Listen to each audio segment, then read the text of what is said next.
happy with, how our team played up to their standard. Those are difficult games. We saw across college football how some teams, really struggle to play up to their standard.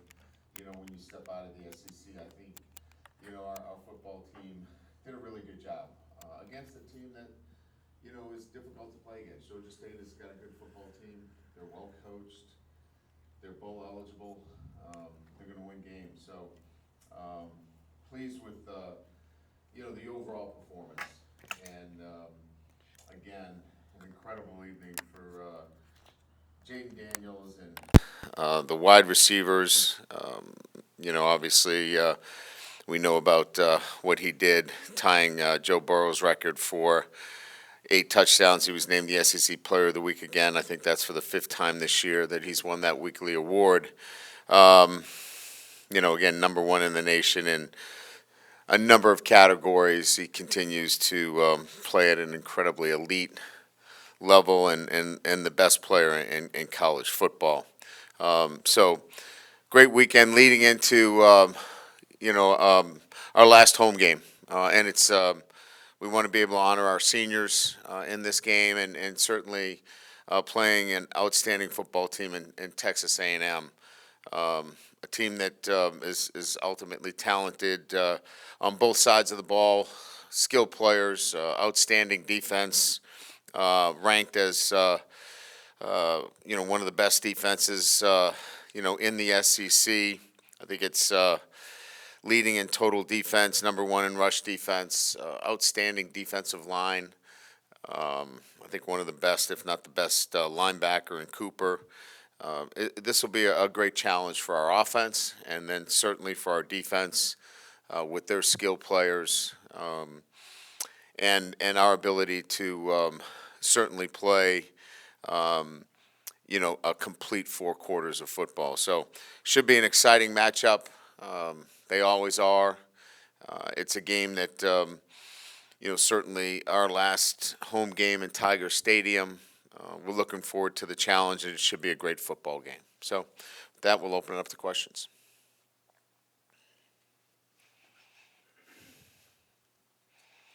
Here, when you got here 2 years ago, some of the guys that you'll honor this weekend, is there anything that you kind of reflect upon, or how emotional that might be for some of the guys when you got here and this will be their last game here? Yeah, I got to start with the first meeting with these guys in terms of their commitment to our process and building a foundation for this football team. There haven't been many opportunities for me to thank them. These are the opportunities that you get a chance to thank those guys that have helped build the foundation for our football program. So this will be that opportunity that I get. Brian, obviously the circumstances are completely different because it was last season, but was there anything that you learned from losing to Texas A&M at the end of the regular season last year that you want to maybe apply to this week in order to avoid a loss here at the end of the season? Yeah, I mean, the circumstances are different, on the road versus being at home. Certainly, we had, it was our first year of, learning how to deal with success. We'd already wrapped up the SEC West title. I think maybe we didn't handle success the right way. Certainly, that's not the case this year, so circumstances a little bit different. I think our football team has a great deal of respect for their opponent and have played consistently to the standard necessary. So I just think that this has all been about, leaving a legacy, and that is another opportunity to win 10 games. And they have that chance to finish the season strong, and this is an important game for them. Hey, Coach, right here. Malik Neighbors is first in yards and also yards per game. He's fourth in touchdowns, and he's sixth in the nation receptions per game. Do you think he should be joining Jaden in New York for a chance to win the Heisman? Yeah, those are pretty lofty numbers, but I think you have to include, Brian Thomas's numbers, and Brian, I think, rivals Marvin Harrison's numbers right now, and he's he's in conversation for the Heisman. I think if you take both my receivers, you know, those two in what they have done could easily be in that conversation. So if Marvin Harris isn't in that conversation, I don't know why, you know, both Brian and Malik wouldn't be in that conversation. So again, all you have to do is look at the numbers. But I think that that's probably why, you know, if you want to look at numbers, Daniels' numbers are starting to pull away from everybody. You know, he's nearly 1,000 yards in total offense ahead of the next candidate. So if we want to look at numbers, you know, this race is starting to distance itself. Yeah, Coach. You mentioned A&M's defensive line talent. Just what have you seen from them? What do you know about them? And obviously, what's the challenge for your offensive line? Yeah, I mean, it's just that. First of all, there's depth on the defensive line. You know, physically gifted athletes at all levels, you know, inside and out, you know, and they have versatility. Their defensive linemen can play anything from a 0 technique to a 5 technique. Great versatility, great athleticism. As I mentioned, Cooper's all over the field. You got to know where he is. You know, and that's the strength of their Texas A&M defense is the versatility, the depth that they play on the defensive line. They, you know, and they're aggressive. You know, Coach is an aggressive defensive play caller. They mix things up very well, especially their third down packages. You know, you've got to be on your toes. You certainly have to do a really good job in protections and protecting the quarterback. And, you know, you've got to be able to find a way to, you know, mitigate some of the potential negative plays. Coach, in this whole Heisman discussion, how much do you think strength of schedule should be part of the criteria? Well, I think that there's so many different things that people look at, you know, when they have a ballot. They're looking at strength of schedule. They're looking at wins and losses. They're looking at consistency and performance. And I think if you examine it, you know, through, I think there's so many different components. But when you break it down, it's the eye test as well. So I could probably agree with a number of different components, but when a guy takes over a game in the manner that he has all year, I think that really shifts it more so than, you know, really getting down to specifics. And I guess that's why it would be much more difficult if it was a non-Power 5, you know, performance. They would kind of scrutinize that. All the candidates that are up for it are equal in terms of Power 5 candidates playing a high-level schedule. Coach, a couple of quick ones, if I could. Senior Day, it's my understanding Josh Williams might have another year if he wants it, and then Kyron Lacey, somebody like that, could he have another year? Sure. Do you have some guys like that? Yeah, we do. Yeah, and each year, you know, we go through this process where, you know, you could have a couple senior days. You know, it's one of those kind of situations where, you know, we're really working off of their academic calendar, not necessarily their eligibility calendar. So we want to be able to honor them off of their academic calendar and what they've done in the classroom. And so there is that opportunity that somebody could come back because we're still dealing with the COVID year as that additional year of eligibility. So like other stops that I've had along the way, I've had multiple pictures on senior day with players, and this could be the case as well. And real quick, fans have wondered where has Whitweek's been in terms of. He's been injured. Yeah, he's been injured. He had an accident that left a nasty gash in his foot, and he wasn't able to play at the highest level. We could probably got him in the Georgia State game. That was my decision not to play him. I did not want to, you know, put him in a game where, you know, he pops 2 or 3 of those stitches, and then we didn't have him for A&M. We're going to need him this weekend. Hey, Brian. Logan Diggs, if I'm not mistaken, wasn't on the sideline on Saturday. Can you confirm if he was with the team and then his availability for this week? He was with the team. Okay. Yeah, he was with the team. He should be available. He's been dealing with an upper body injury. He's in good stead with the team. So he was with us at the hotel. He was with us throughout. He may have popped inside for a little bit, but he was with us throughout the entire week of preparation. He tried, diligently on Thursday. We put him through a pretty good workout on Thursday. We just felt like, again, with the depth that we have at that position, we wanted him. He's a guy that initiates contact. He's a physical runner. We wanted him 100% for an A&M. Coach, a two-parter on your interior defensive line. Do you have a feel if Mekhi Wingo's going to come back for another year? And in recruiting, do you have a number between high school and transfer portal that you're going to need at that position? Because it's going forward, that could be one of your bigger needs. Yeah, I mean, we're going to recruit Mekhi. Mekhi's got to make a decision, relative to whether he thinks, coming back for another year is in his best interests. We're obviously going to give him a lot of data in terms of what we think is in his best interest, and we'll let him and his family and those that are helping him make his decision, process through that. But yeah, he's in that boat of trying to make a decision, and we'll give him all the data that he needs and all the information. Certainly, we'd love to have him back. Yeah, I mean, so that position in itself, the defensive line, interior help is where we're looking, to help our football team. We think we're in a pretty good position at the edge of our defense. We need to get bigger, and so I think the defensive tackle position will be probably the area that you'll see us, move aggressively.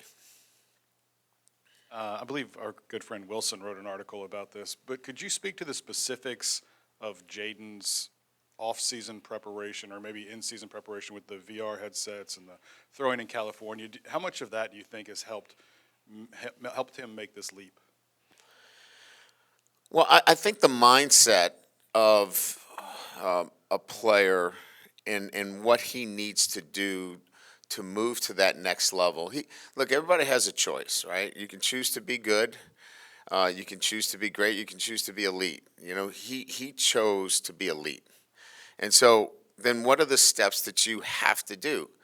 And it's most of us just, in life, we're good with being really good. He wanted to be elite, and so he had to take some measures to get there. And it was early morning training. It was utilizing all of the modalities that were available to him, from VR to training in California to additional film study to footwork and training that he had not done before. So I would say that this was a choice of wanting to be elite, and he made those choices. We just provided him the resources necessary for him to get there. Just a couple quick ones. Just curious what your thoughts are in your experience facing a team like A&M that's kind of dealing with an interim situation, and just what you can expect from those kinds of teams and kind of playing, for a lot still. But just and then also secondary had a question about J.K. Johnson and how his recovery from his injury is going. Yeah, so you could spend the day thinking about, well, A&M is without a head coach. What's their mindset? How are they going about this? And I've been in this long enough to know that whatever side of that they come out on really doesn't matter. It's about how we prepare. Because I just believe if we do a great job preparing and we perform at our level, we're going to have success. So I respect the question and understand why you would ask it, but we just have to focus on our preparation. We've got to prepare really well against a good football team. And so that's how we'll go about it. JK is making really good progress.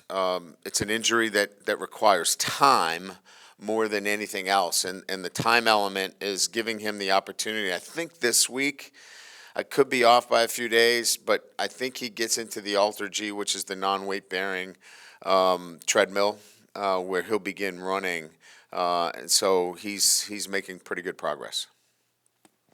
Brent, back to the question about an interim. Are there any differences? I know it's just one game, but any differences you noticed with Texas A&M in the one game with an interim as opposed to what you prepared for with Jimbo? No.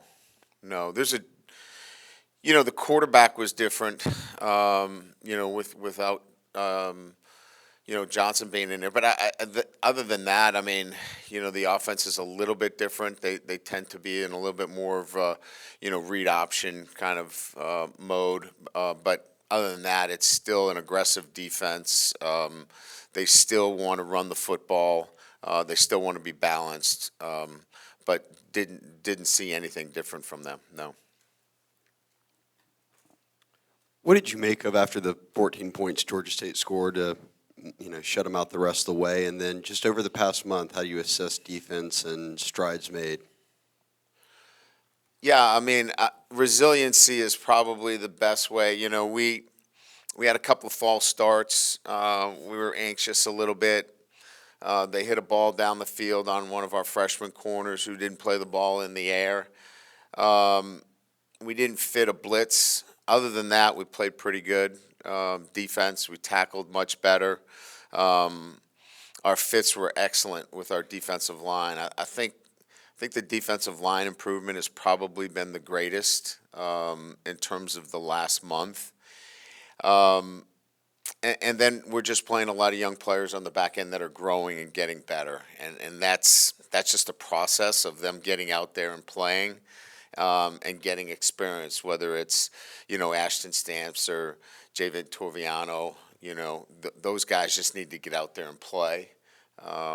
So I would say really good, progress with our defensive line, and then the young players in the back end of the defense getting more comfortable being out there. They were a little nervous early on, played a little tentative, and I thought they played a lot more aggressive when we allowed them to get up there and press and play more competitive. So saw some pretty good progress there. And I think the last thing that I will say is fourth down stops. We had very few fourth down stops earlier in the year. We've had a number of fourth down stops now over the past month, and that's a good sign. How do you approach Thursday? Do they have the day off? No. We'll practice early in the morning. We'll finish up around 11:30, 11:45. We had our big meal Sunday, as a team.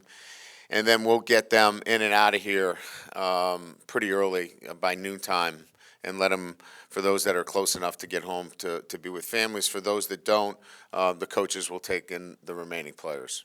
Yeah, I guess just your past history. Is this week any different in your preparation? Do you have to do more early to make sure it holds, or is it really hard on the Well, classes end on Wednesday at 12:30, so we'll have plenty of time with our team.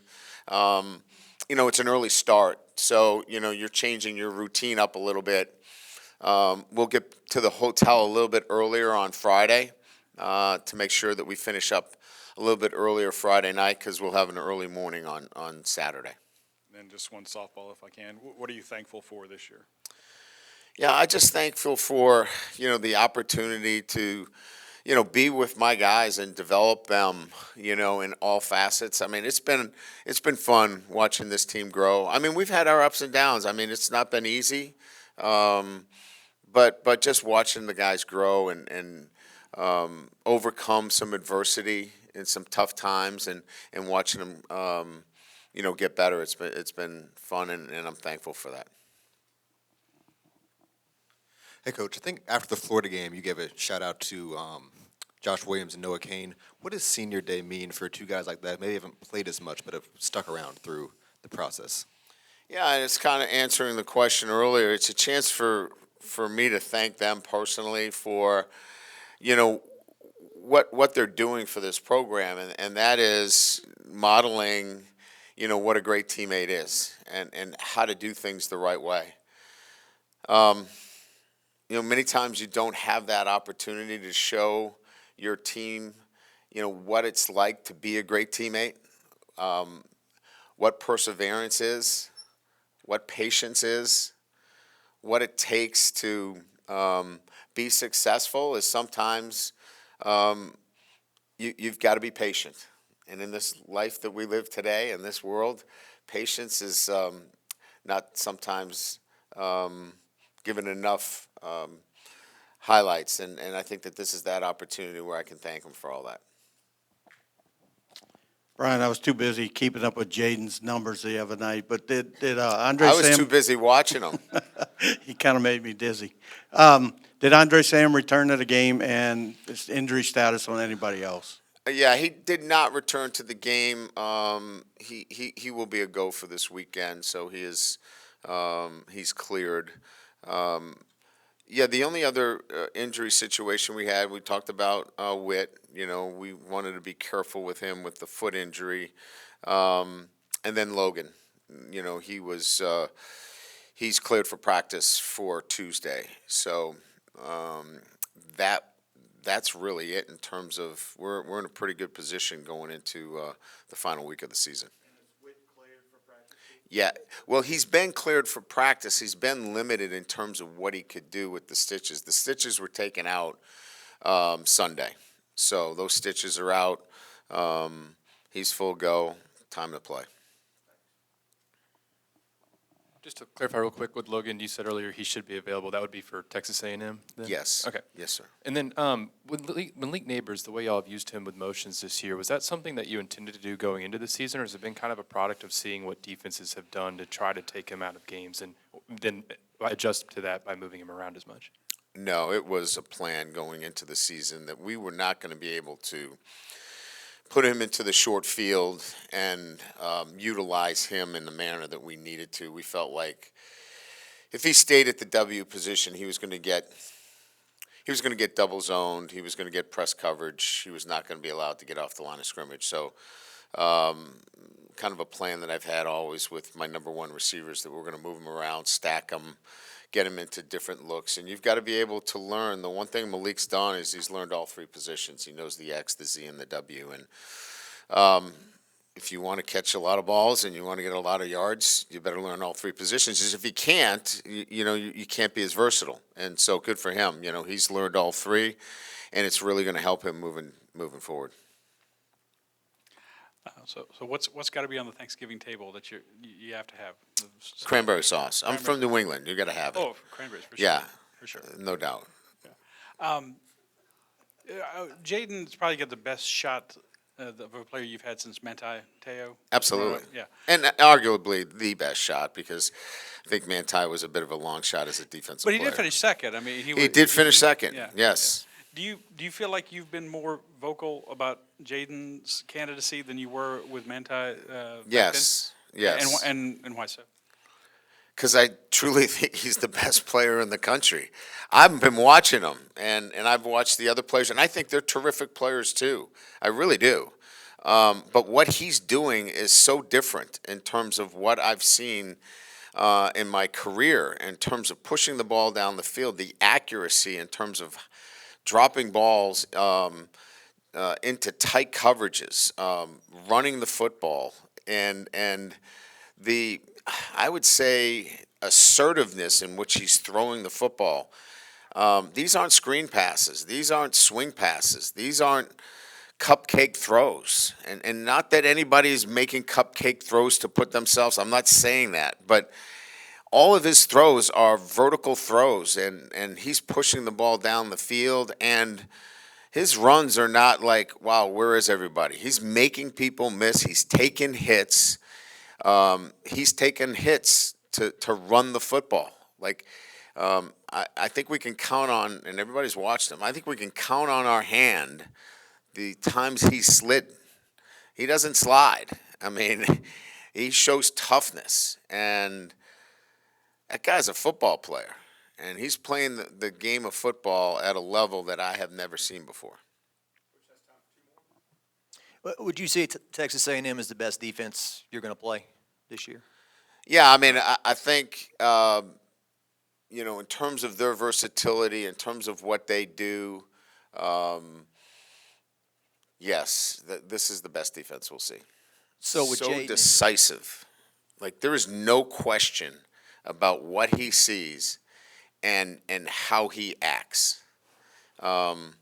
We got drop 8 for the first time in a little bit, and he did not want to run. He was looking and trying to find a window to get the ball out, you know.